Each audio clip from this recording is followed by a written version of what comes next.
Doctor Rifat महबूब EB1A green card की एक success story है। आपने न्यूरो पैथोलॉजी में PhD किया इटली जी से। जी जी then King Edward Medical College में आप असिस्टेंट प्रोफेसर रही हैं। जी जी 3 years 3 as years assistant and professor in you are CEO and founder of LMRC Laboratories and Crosslinks International ज़्यादा जो मेरा रिसर्च वर्क था वो ऑन्कोलॉजी और बायोमार्कर से रिलेटेड था। So, माइग्रेन से रिलेटेड कुछ is that about more about like genetic Rotagen biotech के बारे में बताएंगे? What is that? जी interesting question. I'm Dr. Abbas and I'm really excited to find an opportunity to talk to Dr. Rifat Mahboob. Dr. Rifat Mahboob EB1A green card की एक success story है। इस वक्त हम बेथिस्डा मैरीलैंड में मौजूद हैं। डॉक्टर साहब कैसी हैं आप? जी अल्हम्दुलिल्लाह आई एम फाइन। आपने न्यूरो पैथोलॉजी में PhD किया इटली से। देन इटली से आपने पोस्ट डॉक्टरेट किया न्यूरोबायोलॉजी में जी जी and King Edward Medical College में आप असिस्टेंट प्रोफेसर रही हैं। जी जी 3 years as assistant professor in biomedical sciences I have served. Okay and then आप यूनिवर्सिटी ऑफ लाहौर में भी सर्व करती रही। यूनिवर्सिटी ऑफ लाहौर में as professor and director research of faculty of allied health sciences. Oh, that's good. And you are CEO and founder of LMRC Laboratories and Crosslinks International Publishers and Rotagen Biotech. जी जी and आप 7 journals के जो आपके Crosslinks international Publishers के under हैं उनके आप एडिटर इन चीफ हैं। इसके अलावा आप मज़ीद प्लीज़ बताना चाहेंगे कि रिसर्च डोमेन क्या है आपके, किस डायरेक्शन में काम कर रही हैं आप करंटली और प्रीवियसली? जी मेरे PhD research work sudden infant death syndrome से रिलेटेड था, जिसमें neuropathology of SIDS, stillbirth and sudden infant deaths and sudden intrauterine deaths, इन पे मेरा फोकस था।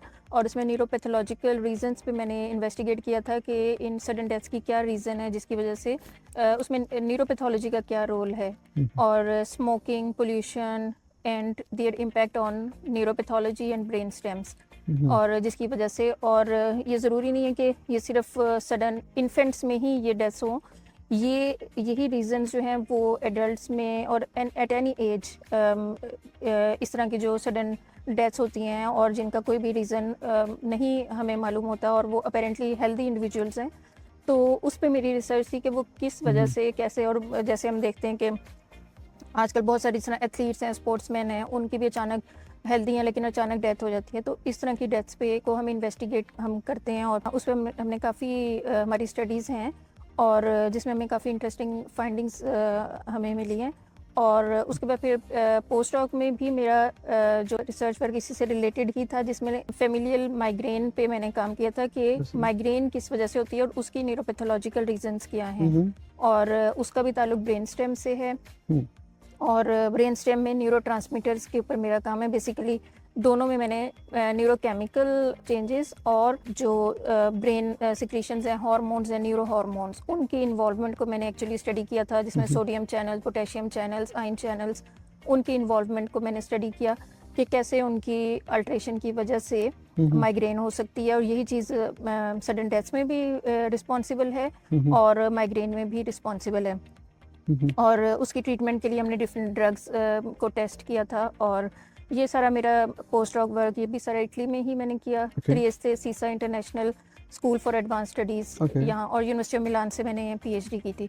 उसके बाद फिर further king Edward medical university में ज़्यादा जो मेरा रिसर्च वर्क था वो ऑन्कोलॉजी और बायोमार्कर से रिलेटेड था, biomarker in diagnostics and treatment, उस पर मैंने रिसर्च की थी। और उसमें ज़्यादातर रोल मैंने उसी तरह न्यूरो ट्रांसमीटर्स और न्यूरो हार्मोन्स का मैंने देखा था कि कैसे ये न्यूरो हार्मोन्स और डिफरेंट न्यूरोपैथोलॉजिकल रीजंस इन्वॉल्व हो सकती हैं किसी भी कैंसर में, और चाहे वो ओरल कैंसर हो, चाहे वो कोई भी टाइप का कैंसर हो, तो उसमें मैंने डिफरेंट कैंसर्स में मैंने स्टडी किया कि क्या इसकी और अर्ली डायग्नोसिस हम कैसे कर सकते हैं, क्योंकि जब हमें रीजंस मालूम हो तो फिर हम अर्ली डायग्नोसिस के ऊपर काम कर सकते हैं। तो हमने काफ़ी नॉवल मार्कर्स डिस्कवर किए, और यही ट्रीटमेंट के लिए फिर आगे जो है वो हेल्पफुल होते हैं कि उससे हम ट्रीटमेंट स्ट्रेटजीज जो हैं वो कर सकते हैं, और इसके हमने काफ़ी पेटेंट्स भी हमने किए, फाइल किए, और ये हमारी काफ़ी इंटरेस्टिंग फाइंडिंग्स थी। ओके, सो माइग्रेन से रिलेटेड कुछ is that about more about like genetic or there are other factors involved migraine बढ़ रही है, like if particularly if we talk about like people in Pakistan or other actually regions? Migraine के अभी world wide अगर देखा जाए तो कोई इतना ट्रीटमेंट कोई उस तरह का कोई अवेलेबल नहीं है कि इसका ट्रीटमेंट हो सके, और बहुत सारे क्लिनिकल ट्रायल्स अभी इन प्रोग्रेस हैं, और इसमें यही काफ़ी हर्डल्स हैं, एनिमल मॉडल्स और बाकी ज़ाहिर है कि ह्यूमंस पे तो डायरेक्टली आप नहीं टेस्ट कर सकते, उसके लिए मॉडल्स भी अवेलेबल नहीं है हर, लेकिन इटली में जो मेरी लैब है उन्होंने माइग्रेन माउस मॉडल डेवलप किया, और फेमिलियल माइग्रेन माउस मॉडल में यही है कि जेनेटिक रीजंस, क्योंकि उस पर हम स्टडी हमने किया क्योंकि ज़्यादातर ये जेनेटिकली ही होता है, और उसमें जो जीन्स इन्वॉल्व हैं वो जीन्स इंट्रोड्यूस करके माउस मॉडल हमारी लैब ने तैयार किया, और वही जीन्स जो ह्यूमंस में भी कॉज करते हैं माइग्रेन, वही जीन इसमें हमने इंट्रोड्यूस किया माउस में, ताकि हम उसको हम स्टडी कर सकें कि किस तरह से इसकी ये माइग्रेन कॉज करते हैं, क्योंकि उसमें नॉक इन म्यूटेशन कॉज की गई थी और उसको वाइल्ड टाइप से हमने कंपेयर किया, तो मोस्टली जो है वो इसकी जेनेटिक रीजंस ही हैं माइग्रेन की, और जिसकी वजह से ये होता है, और उसको हम जितना स्टडी करेंगे और उस पर इन्वेस्टिगेट करेंगे तो उसकी थेरेप्यूटिक्स के ऊपर काम हो सकता है। आप बताएंगे अपने पीएचडी में आपके सुपरवाइजर कौन थे, क्या नाम था उनके, and then you did postdoc with a different supervisor? Yeah, both supervisors are different, and PhD supervisor Professor Dr. Anna Maria Lavezzi, जो कि बहुत फेमस न्यूरोपैथोलॉजिस्ट हैं, और उन्होंने इस पे बहुत वास्ट स्टडीज़ की हुई हैं, और सडन इन्फेंट डेथ और स्टिल बर्थ से रिलेटेड, और उनके साथ अभी भी हम कोलैबोरेशन में काम कर रहे हैं। एक रिसेंटली हमने स्टडी कंप्लीट की है जो आजकल में ऑनलाइन आने वाली है, और इस तरह काफ़ी सारे अभी तक हम उनके साथ कर रहे हैं। उसके अलावा पोस्ट डॉक में जो मेरे सुपरवाइजर हैं प्रोफेसर आंद्रिया निस्त्री, और उनके साथ काफ़ी आइन चैनल्स और माइग्रेन और डिफरेंट टाइप्स ऑफ हेडेक्स, और इनके ऊपर उनकी स्टडीज़ हैं और उनकी एक्सपर्टीज़ हैं, headache and migraine and other kind of like pains related to like headache, and so all these related neurological disorders, उन इस पे उनकी एक्सपर्टीज है। ओके, एंड इन यूएसए आपने एनआईएच में आप as a senior research fellow work कर चुकी हैं, सो यहाँ भी आपका रिसर्च डोमेन सिमिलर था और it was a bit different from that? यहाँ पर भी थोड़ा सा डिफरेंट था, लेकिन बिल्कुल ऑल टुगेदर डिफरेंट नहीं था। इसमें भी न्यूरोबायोलॉजी से रिलेटेड ही मेरा रिसर्च वर्क था, और different mouse models of neurological disorders, और जिसमें एपिलेप्सी है और बाकी जो न्यूरोलॉजिकल डिसऑर्डर्स हैं उनके माउस मॉडल्स पे हमारी लैब में काम किया जाता है, और जिसमें हम करेक्टराइजेशन करते हैं कि different like for example actin, myosin, cytoskeletal structure, and what are the differences in wild type and the neurological model, और ताकि वो हम और फिर वो हम ड्रग टेस्टिंग भी करते हैं, ताकि हम देख सकें कि कौन सी ड्रग ट्रीटमेंट के लिए बेटर है, और फिर उसको हम आगे क्लिनिकल ट्रायल की तरफ लेकर जा सकें। जी, सो इन ट्रायल्स में कोई हॉस्पिटल एफिलिएटेड होता है यहाँ पे एनआईएच में, और it's like totally kind of independent testing things like that?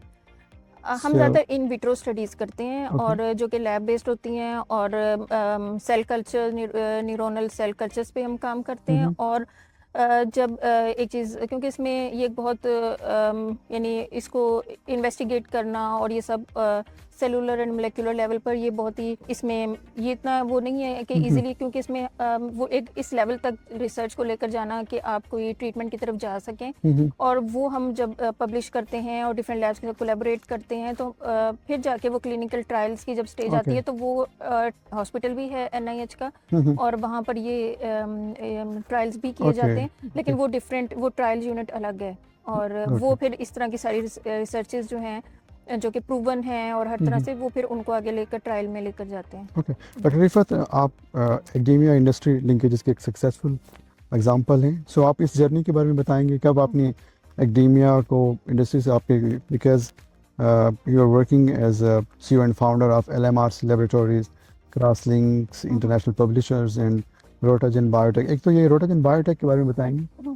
Ji, interesting question. Actually मैं 20 से ऑनवर्ड्स इसमें एंटरप्रेन्योरशिप में हूँ, और हम डिफरेंट हमने प्रोजेक्ट्स डिफरेंट स्टार्ट किए, और जिसमें रोटाजन की अगर बात करें तो ये एक बायोटेक कंपनी है जिसका पर्पस प्रोडक्ट डेवलपमेंट है, और क्योंकि रिसर्च का कोई भी हम ज़्यादातर जो जब रिसर्च करते हैं तो हमारा फोकस ये नहीं होता कि इसकी क्या यूटिलिटी है, क्या प्रैक्टिकल एप्लीकेशन है, या इसका एंड यूज़र कौन है और बेनिफिशरी कौन है। हम सिर्फ बेसिक रिसर्च पे फोकस करते हैं, लेकिन हमारा ये फोकस है कि हम कोई प्रोडक्ट डेवलप करें और उसको कमर्शलाइज करें, और पेशेंट्स हैं या कोई हम चाहे अगर ट्रीटमेंट के ऊपर काम करते हैं तो वो पेशेंट तक उसका बेनिफिट पहुंचना चाहिए।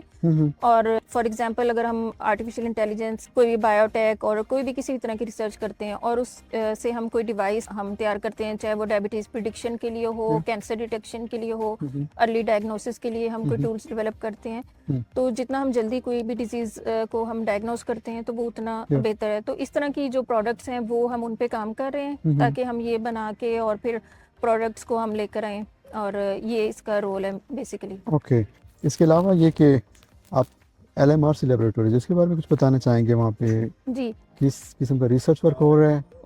पहले हमने लाहौर मेडिकल रिसर्च सेंटर हमने इस्टेब्लिश किया, और उसका पर्पज़ ये था कि जिस तरह हमने बात की बेसिक रिसर्च की, तो वो हमारा पहला स्टेप था जिसमें हम बेसिक रिसर्च करते हैं और इन विट्रो स्टडीज़ हैं और लैब बेस्ड स्टडीज़ हैं वो करते हैं। और फिर उसके बाद फिर ये कि हम हमारी LMRC लेबॉर्ट्री जो कि हमारी डायग्नोस्टिक एंड रिसर्च लैब है, वहाँ पे हम अपनी लैब में टेस्टिंग करते हैं, और जो हमारी सक्सेसफुल जो स्टडीज़ हैं फिर वो स्टडीज़ हम रोटोजेन में प्रोडक्ट डेवलपमेंट की तरफ लेकर जाते हैं। और फिर ये सारी जो हमारा रिसर्च वर्क है और ये सारी, क्योंकि उसके बाद फिर हमारा जो पब्लिशिंग हाउस का भी रोल इसी तरह आया कि हमने वो भी एक प्लेटफॉर्म का पर्पज़ यही था कि जो भी साइंटिस्ट हमारी तरह काम कर रहे हैं, रिसर्च कर रहे हैं, तो वो नॉलेज शेयरिंग के लिए एक प्लेटफॉर्म होना चाहिए जहाँ पे हम अपने आइडियाज़ डिस्कस करें, शेयर करें, पब्लिश करें अपने तो उसके लिए हमने ये जर्नल स्टार्ट की। तो बेसिकली सारे इंटरलिंक्ड हैं। Okay, so LMRC is kind of, जैसा आप research collaborating kind of research है या डिग्री अवार्डिंग इंस्टीट्यूट है ये डिग्री अवार्डिंग इंस्टीट्यूट नहीं है बेसिकली। ये रिसर्च बेस्ड है, इसका फोकस मेनली जो है वो रिसर्च के ऊपर है, और इसमें हम ट्रेनिंग्स, स्टूडेंट ट्रेनिंग्स, इंटर्नशिप्स और लैब बेस्ड स्टडीज़ वो करते हैं। और हमारी कोलैबोरेशंस बिल्कुल ना सिर्फ नेशनल लेवल पे हैं बल्कि इंटरनेशनल भी हैं। और इंटरनेशनल में हमारी इटालियन यूनिवर्सिटीज़ हैं, जर्मन हैं, सऊदी यूनिवर्सिटीज़ हैं काफ़ी, किंग अब्दुल अजीज़ है, उम्मुल कुरा यूनिवर्सिटी है, और वर्ल्ड वाइड हम कोलैबोरेशंस भी कर रहे हैं। और इसके अलावा पाकिस्तान में बहुत सारी यूनिवर्सिटी से हमारी कोलैबोरेशन है जिनको हम स्टूडेंट्स को हम ट्रेनिंग भी देते हैं। और रिसेंटली हमने मलेशियन यूनिवर्सिटी के साथ भी MOU साइन किया है, एजुकेशन यूनिवर्सिटी के साथ भी किया है, और तो ये इस तरह से हम रिसर्च कर रहे हैं। सो MPhil इन PhD रिसर्चर्स वो यहाँ के रिसर्च कर सकते हैं या कर रही हैं? जी बिल्कुल, MPhil, PhD, MSc और इवन मेडिकल डॉक्टर्स काफ़ी कर रहे हैं क्योंकि उनकी भी रिसर्च रिक्वायरमेंट होती है, तो उसके लिए वो यहाँ के रिसर्च करते हैं। आपका USA का जर्नी कुछ इनिशियली बताएंगे? आप यहाँ H1B वीज़ा पे आई थी, एंड आफ्टर दैट? जी, 1.5 ईयर अगो मैं H1B वीज़ा पर मैं यहाँ आई थी लास्ट ईयर 2024 मार्च में, और मैंने NIH ज्वाइन किया था एज सीनियर रिसर्च फेलो। और उसके बाद फिर मैंने आफ्टर 1 ईयर मैंने अप्लाई किया था EB-1A। और जी, और एंड आपके total process, like if we talk about the application submissions and getting a green card, maybe less than 4 months time था जो डॉक्यूमेंट सबमिशन के बाद और रिजल्ट्स आने तक, right? Yeah, it was altogether it was less than 4 months, and even little bit delay was from like initially कुछ document जो document preparation कुछ टाइम लगता है, preparation. So आपने यहाँ पे पहले फॉर्म I-140 फाइल किया है, एंड उसके बाद एडजस्टमेंट ऑफ स्टेटस के लिए अप्लाई किया। आपकी एक डॉटर हैं, she is very cute, Rameen. जी, रामीन, ये जी माशाल्लाह 6 इयर्स की डॉटर है, ग्रेड 1 में। ओके, तो यहाँ कैसे है स्कूलिंग, एजुकेशन सिस्टम कैसा है? जी, एजुकेशन सिस्टम यहाँ काफ़ी अच्छा है, और स्कूल में 1 ईयर में किंडरगार्टन में रामीन का एडमिशन हुआ था, तो 1 ईयर में काफ़ी अच्छी प्रोग्रेस रही है माशाल्लाह। शी इज़ डूइंग वेल, और उसमें काफ़ी यानी ओवरऑल वो ग्रूमिंग और कम्युनिकेशन और टीम वर्क, इन चीज़ों पे फोकस करते हैं। और होमवर्क इस तरह नहीं है कि आपको बहुत सारे बच्चे को बहुत सारा होमवर्क दे देंगे, सब कुछ स्कूल में ही करवाते हैं, साथ साथ एक्टिविटीज़ होती हैं डिफरेंट, तो उससे बच्चा ज़्यादा लर्न करता है। ओके। हाँ, तो उस तरह नहीं है कि आप बच्चे को बहुत सारा कुछ इम्पोज कर दें कि आपने ये भी करना है वो भी करना है। तो खेल खेल में बच्चा ज़्यादा पढ़ लेता है, समझ लेता है, उसकी So ट्रेनिंग होती है। people talk a lot about Bethesda. We are sitting right now. कैसी जगह है? क्योंकि मैंने इसकी बहुत तारीफ सुनी। When I was coming to DC and तो सब ये कहते हैं कि DC में एक वहाँ पे वार्फ के नाम से कोई एरिया है, if I'm not wrong. And the other thing, अगर मैरीलैंड साइड पे जाते हो तो Bethesda is one of the really good places to live there. यहाँ पे रहना चाहेंगे। तो ऐसा ही है, क्या वजह क्या है Bethesda में, कैसे क्या highly educated people are living here, like Bethesda बहुत ही highly peaceful qualified people? Area है और यहाँ पे आसपास बहुत सारी यूनिवर्सिटीज़ भी हैं। फेडरल एरिया है बेसिकली, DC से 15 to 20 मिनट की ड्राइव पर है। और जितने भी यहाँ पे FDA, NIH और WHO, यूनाइटेड नेशंस और जितने फेडरल हॉस्पिटल्स और जितने भी इंस्टीट्यूट्स हैं, चाहे वो एनवायरमेंटल प्रोटेक्शन एजेंसी या जितने भी, वो भी सारे यहीं पर हैं। और उसके अलावा यूनिवर्सिटीज़ का ये हब है और उसमें चाहे जॉन हॉपकिंस है और सबसे famous Harvard University, Towson University of Maryland, George Washington University of British Columbia, ये सारी हैं। और एडिशनली ये बायोटेक कंपनीज और फार्मास्यूटिकल कंपनीज का भी हब है, जो कि यहाँ से 10 to 15 मिनट्स रेडियस में अगर हम देखें तो ये सारी बायोटेक कंपनीज हैं यहाँ पर। तो उस लिहाज से यहाँ पर सारे educated, highly educated and highly skilled professionals यहाँ पर रहते हैं। तो इसलिए आपने एक इंटरेस्टिंग बात और बताई थी कि एंटरप्रेन्योर्स के लिए यहाँ पर I mean Maryland state they are providing like kind of quite easy things for linkages, like for startups, for entrepreneurs, kind of facilities. क्या यहाँ पे किस किस्म की facilities they are providing to the entrepreneurs or the like startups? जी, business को और startups को बहुत ज़्यादा प्रमोट किया जाता है यहाँ पर। और मैरीलैंड गवर्नमेंट के काफ़ी प्रोग्राम्स हैं और मोंटगोमरी काउंटी ये कहलाती है और इनके अपने काफ़ी प्रोग्राम्स हैं। और बायो हब के नाम से एक इनका इनक्यूबेशन सेंटर टाइप है बायो हब, तो वो भी काफ़ी फैसिलिटीज़ प्रोवाइड करता है, चाहे वो in terms of office space है, लैब स्पेस है, लैब इक्विपमेंट्स हैं और फाइनेंसेस हैं। जिस तरह की भी सपोर्ट चाहिए तो वो आपको स्टार्टअप में हेल्प करते हैं ताकि आप अपना बिजनेस इस्टेब्लिश कर सकें। तो एडिशनली ये कि नेशनल साइंस फाउंडेशन वो भी स्टार्टअप्स को सीड फंडिंग प्रोवाइड करती है, जो कि $300,000 फॉर 1 ईयर प्रोवाइड करते हैं प्रोडक्ट डेवलपमेंट के लिए। और जब आप एक प्रोडक्ट डेवलप कर लेते हैं, प्रोटोटाइप डेवलप हो जाती है, तो फिर आप स्केल अप के लिए आप अप्लाई कर सकते हैं एडिशनल फॉर नेक्स्ट 1 ईयर। तो उसमें आप अपना यहाँ पे पूरा एक उसको फिर कमर्शलाइज करें, अपना टीम डेवलप करें, तो ये बहुत अच्छी अपॉर्चुनिटीज़ हैं। डॉक्टर रिफत, बहुत शुक्रिया, it was really informative everything. I wish हम मज़ीद बहुत कुछ आपसे सीख सकते। हाउएवर इंशाल्लाह हम सून, maybe very soon we will have another podcast with you and I would love to know more about like migraine और इस तरह की जो diseases हैं बहुत ज़्यादा तेज़ी से बढ़ भी रही हैं and people really wanna know कि किस हद तक इनके solutions possible हैं और कौन से ways हो सकते हैं।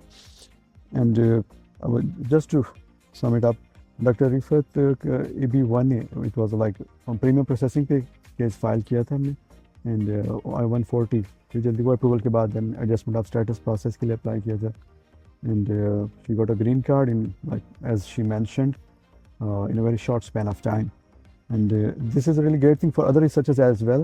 एक important चीज़ जो I would really would love to share, ये fiscal year 1 अक्टूबर से start होते हैं and जो number of green cards EB categories के लिए at least 140,000 green cards हर साल available होते हैं, at least 140,000. So at the end of the year, like इस महीने बहुत से लोग ये क्वेश्चंस कर रहे हैं कि ग्रीन कार्ड्स NIWB2 कैटेगरी या AB1 के कम्प्लीटली कंज्यूम हो चुके हैं, सो हम प्रोसेस करें आगे ना करें। सो इट्स ऑल अबाउट कि क्योंकि ईयर कंप्लीट होने जा रहे हैं, September is the closing month of this fiscal year, previous fiscal year, तो जितने ग्रीन कार्ड्स अवेलेबल थे वो कंज्यूम हो चुके हैं। 1 अक्टूबर से अगेन जितने number of green cards available होने चाहिए फॉर ईच ईयर वो अवेलेबल होंगे। It's not like a programme halt हुआ है या प्रोग्राम कोई और प्रॉब्लम्स आई हैं, ग्रीन कार्ड कम हो गए, इट्स नॉट लाइक दैट। सिर्फ एक जो कोटा था 1 साल का, वो कोटा कंज्यूम हो गया and from 1 October there will be new yeah quota. yeah exactly. So with this I would really love to thank you Dr. Rifat and let's hope for the first for your future endeavors, and let's keep in touch. Thank you so much. Yeah, thank you so much, and it was really nice talking to you, and it was a nice discussion, and my pleasure. Yeah, thank you so Thank much. you. You're welcome. Okay, Allah Hafiz. Allah Hafiz.